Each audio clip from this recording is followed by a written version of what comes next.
The debt clock is going crazy again, and there's only one cause, and it's this phrase right here. We're going to talk about that and how it relates to silver in this video as we explore.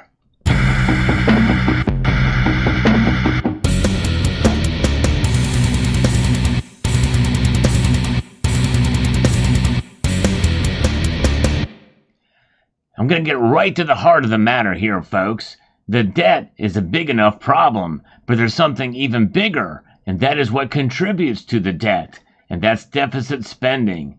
We have got this post here over on X that says that $473 billion have been spent over the last 3 weeks alone, contributing to an ever-growing debt. That means the U.S. has taken $1,450 of debt for every American over the last 3 weeks in less than a month. Now, you may remember me talking about how every 100 days we've been adding $1 trillion in debt. Well, this is now stepping it up yet again. And as you can see from this graph, the amount of spending that has been occurring here just in the last weeks. This is crazy. Now, one could say it's unsustainable, but honestly, it's been unsustainable for so long that those words don't really have as much effect anymore. But one thing we can measure is what's going on and what's causing some of this. Well, we can see it shown here with the M2 money supply. And we can see that we had a period of tightening here that has occurred. And when I have done videos like this in the past, I always like to explain exactly what's going on and what's contributing to these high numbers. $933 silver. Well, I'm not even showing you that yet. First, I want to define the terms first. It's the amount of money that's printed. This is the M2 money supply. And we could see that for a time we did have a period of tightening, but it wasn't that much tightening, as you can see. But now it's ramping up dramatically yet again. I mean, if you look back again through the course of time, the amount of tightening is barely anything, not much to speak of there. That's the amount of money printed. And so when we look at this, the debt clock, this is where we're getting the number here. $933 silver. This is not a price. No, indeed it is not. This is the ratio, and this is a ratio. And you used to be able to highlight these things to be able to tell us exactly what these mean, and it would show us up above there. It looks like that feature's taken away right now, but essentially, when you look at this, this is the amount of dollars printed per year compared to the amount of silver mined throughout the world in any given year. Numbers that are notated by the USGS. And it used to be able to highlight that and we could see it, but it's not doing that for any of these functions. It must be a problem with the debt clock. Well, it's exploding because they can't keep track of everything. All these numbers are breaking the system, and it seems like to be the case. But this is the dollar supply here that's being added right now. It's growing dramatically. And that dollar supply being added is being spent. That we have this budget deficit of $2 trillion right now, and that's growing dramatically, as we know, leading to $35.8 trillion national debt. Debt per citizen, $106,000. Debt per taxpayer, which is the more important number, is $271,888. The taxpayers are getting hit hard on this. I'm actually surprised that the debt to GDP ratio hasn't increased, because what has led to the GDP right now, which for all intents and for all practical purposes, it's doing very well, the debt, the GDP.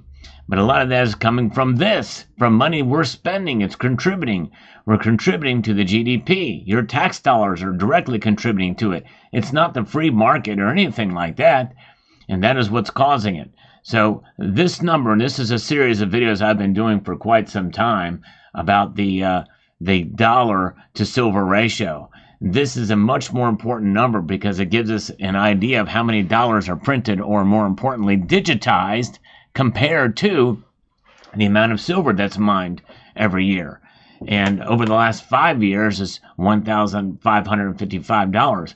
But the last time I did this video for this series was less than a month ago, and it was at $694.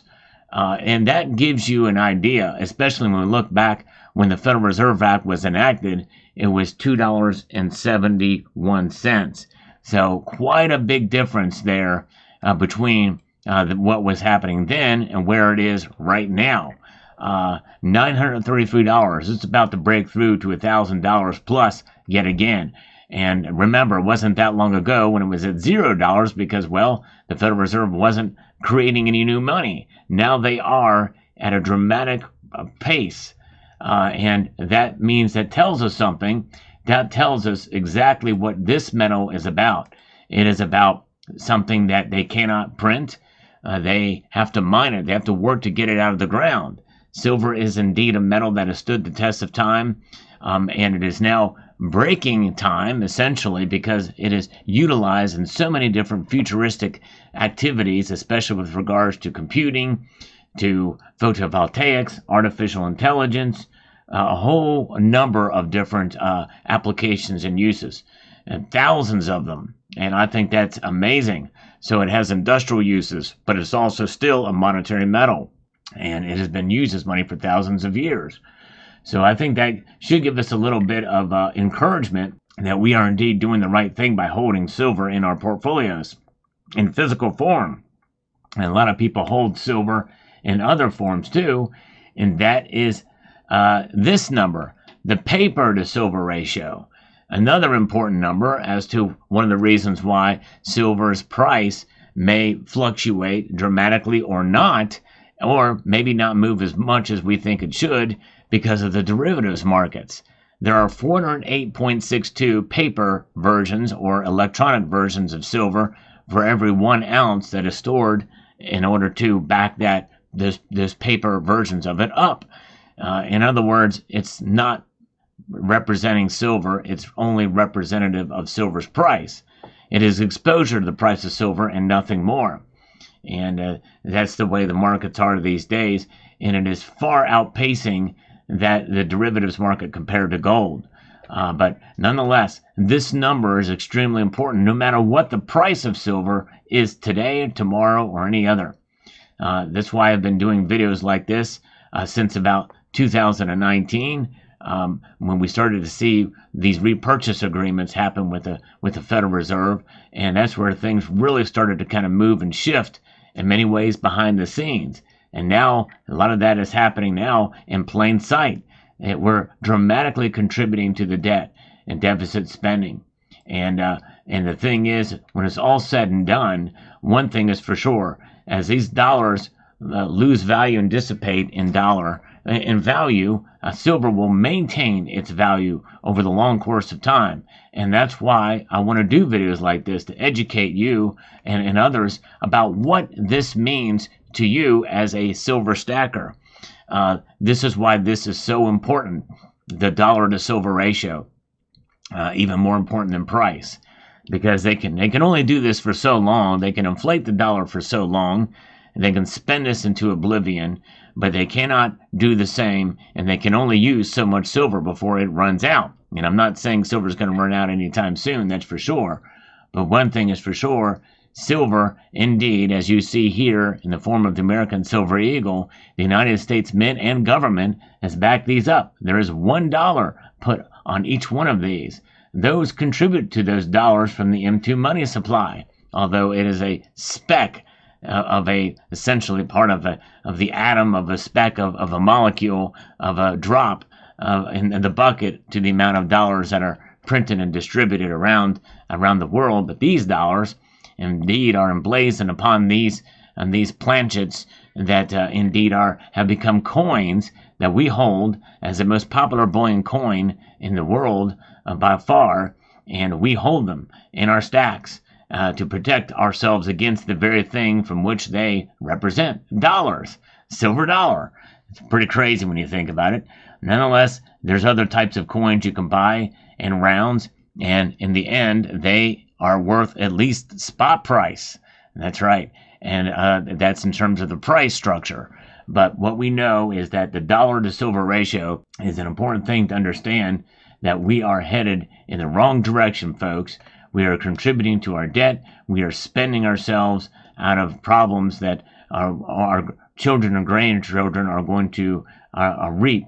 And we're already reaping problems already. We're reaping what we sow by spending so much, and that has caused the inflation, which is a hidden tax, and people see it everywhere, and it's not going away. Even if we see what's known as disinflation, in other words, inflation rate fall to zero, which their target is 2%, those high prices remain.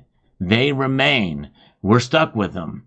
And of course, people will celebrate, oh, we brought inflation back down to the Federal Reserve's target. Well, yes, after already ramping up well over in the double digits, 20 some odd percent over the past couple of years here, we are still hit with these high prices, and it's not going away anytime soon. A lot of money is being spent out there, but this is why we protect ourselves. That's why no matter what the price, this ratio is so important, because when we hold silver and gold outside of the system, that means that we are maintaining our value as an insurance policy against the madness that is what the government is doing. Government spending is the problem, and we, as savers, we are the solution, because we are our own central banks when we stack silver and gold, and that's why it's important. So I hope you found this video informative, insightful, and educational. I would like to extend a multitude of gratitude to each and every one of you for taking the time to watch, and to encourage you to please rate, share, comment, and subscribe.